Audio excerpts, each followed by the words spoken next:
Pourtant, durant les procès et les comptes rendus de ces affaires judiciaires, là, on a vu le ministère public démontrer la culpabilité de certaines personnalités dans des détournements de deniers publics au moment où ils étaient aux affaires.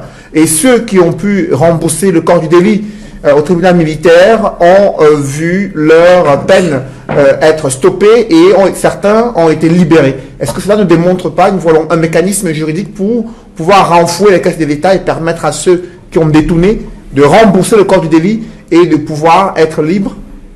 Écoutez, c'est dommage que vous n'ayez pas été au procès de Marafa et Fotso. C'est dommage. Parce que je ne peux pas vous rapporter les débats. Parce que ceux qui ont été là-bas, même les plus farouches ennemis, eh bien ennemis de Fotso ou de Marafa, on dit que c'est difficile. C'est d'autant plus difficile, et là vous n'avez pas besoin d'assister au débat, que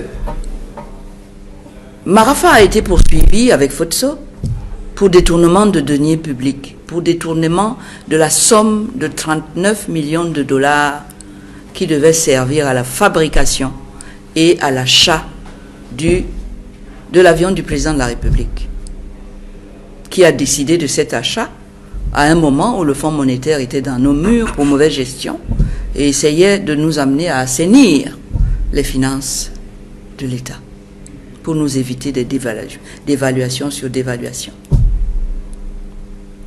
Donc, lui-même a engagé cette opération comme un enfant qui triche à l'école, qui a des antisèches, parce qu'il n'avait pas le droit de s'acheter un avion à ce moment-là. C'était une dépense qui n'était pas considérée comme prioritaire face aux dépenses de santé publique, des dépenses vitales. Il l'a fait pendant cette période-là. Et il a confié le dossier de l'achat à son secrétaire général, le ministre d'État Marafa Amidou Yaya, parce que l'avion présidentiel et la CAMER se gèrent au secrétariat général de la présidence, contrairement à ce qu'on peut penser. Ça se gère à la présidence. Moi-même, j'ai découvert ça à cette occasion. Et donc, Marafa a demandé à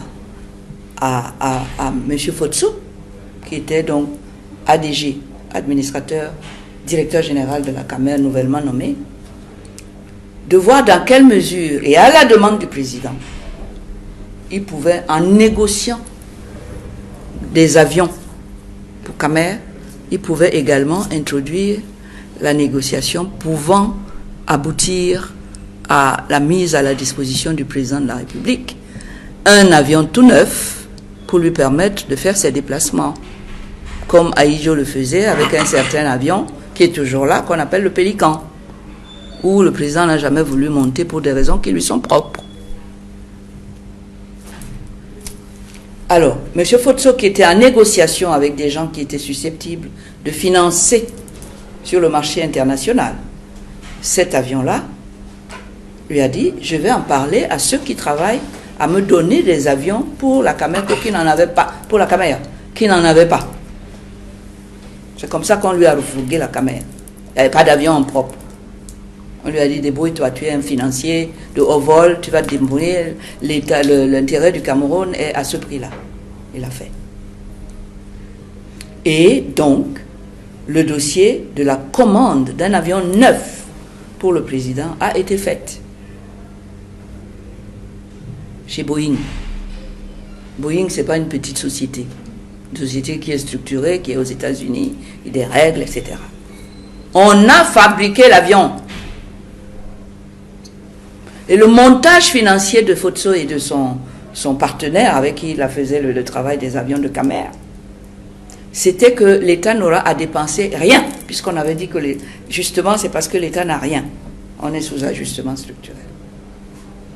C'est pour ça qu'on a sollicité Fotso et Marafa. On a donc trouvé une formule qui permettait au président d'avoir un avion sans qu'on débourse un rond.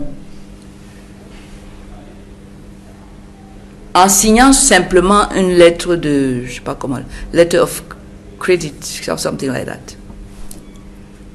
Et en payant au fur et à mesure que la caméra commençait à travailler. So what happened along the line? Let me tell you all the story. Et il y avait une avance à payer. Petite avance. Même pas. Signature des papiers. On a invité M. le ministre de l'économie et des finances de cette époque-là, qui est aujourd'hui secrétaire général au Sénat, M. Boutou, qui est venu témoigner que lui, il a refusé la formule de la lettre de crédit parce que pour lui, c'est une dépense de souveraineté. Il n'est pas question qu'on puisse peut-être un jour saisir l'avion pour... Non. Et donc, il a dit qu'il allait régler ça directement avec le président. Et c'est comme ça que le dossier, en fait, est enlevé et à la Camer et au secrétariat général au profit du ministre de l'économie et des finances, avec comme financier la SNH et le président de la République. Ils ont décidé qu'au lieu de signer les papiers, ils allaient payer 39 millions de dollars à partir des comptes de la SNH à Paris.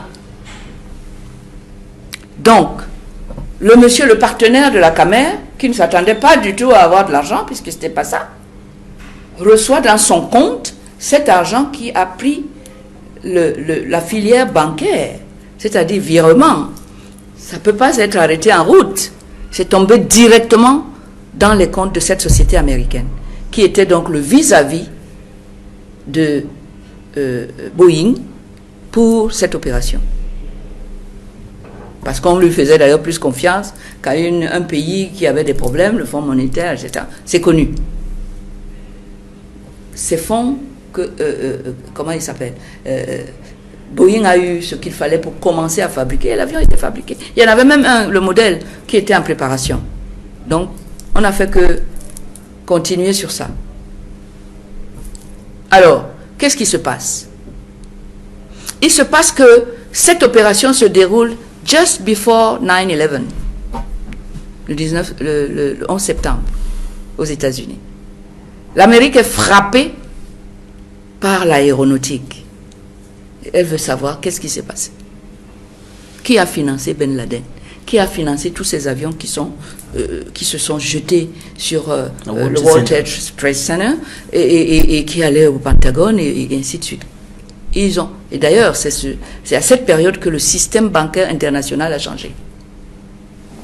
Et ils ont traqué qui a financé quoi à travers les banques. Et ils ont vu que le Cameroun avait viré 39 millions de dollars à une société pour les avions. Ils ont checké là-dessus jusqu'au dernier cent. Et ils savent exactement à quoi ça a servi cet argent. Qui a pris combien? Ils ont un rapport comme ça, avant de savoir qu'il y aura un scandale ici. Et on sait que ni Marafa, ni Fotso, personne n'a pris un franc là-dedans. Pourquoi ils sont donc condamnés? Mais parce que votre justice, elle est aux ordres. Parce qu'il fallait mettre Marafa sous éteignoir. N'oubliez pas, les élections de 2011 vont arriver. C'est 2011, non? Oui. C'est ça qu'on appelle le G9, G11. On a appris que le président il a fini de changer sa constitution, de lever le verrou de la limitation des mandats, et donc il n'a vraiment pas envie que quelqu'un se mette au travers. Et quand il a levé le maintenant, les gens qui sont autour de lui pensaient qu'il était de bonne foi, qu'il n'allait pas se représenter, puisque c'était inscrit dans la constitution. Ils étaient de bonne foi en disant, il faut que comme papa part, il faut qu'on prenne la place pour pouvoir le protéger et continuer ce qu'il a commencé. Oui, c'est ça qu'on appelle le G11. Ça partait pas du tout. C'est parce qu'ils n'ont pas prévu qu'entre-temps, le président qui avait juré sur une constitution qui limitait les mandats allait trouver une autre pichenette pour dire que non, on lève le verrou. Mais sur quelle base juridique, sur quelle base juridique ces deux personnalités ont été quand même condamnées pour des accusations de détournement de deniers publics, complicité intellectuelle? Mais bien sûr que ça n'existe pas. Ça veut dire qu'il n'y a aucune infraction. La preuve, c'est que M. Marafa et l'autre sont condamnés fermes pour avoir détourné cet argent, mais le successeur de Marafa au secrétariat général de la présidence, qui s'appelle Atangname Bara, et lui aussi va être condamné pour tentative de détournement de cet argent, le même montant. Comprenez ça, vous? Si on sait que Marafa était là avant, et Atangname Bara est venu après, lui, il a été condamné avant Marafa pour tentative de détournement de cet argent. C'est-à-dire qu'il l'a trouvé. Comprenez ça?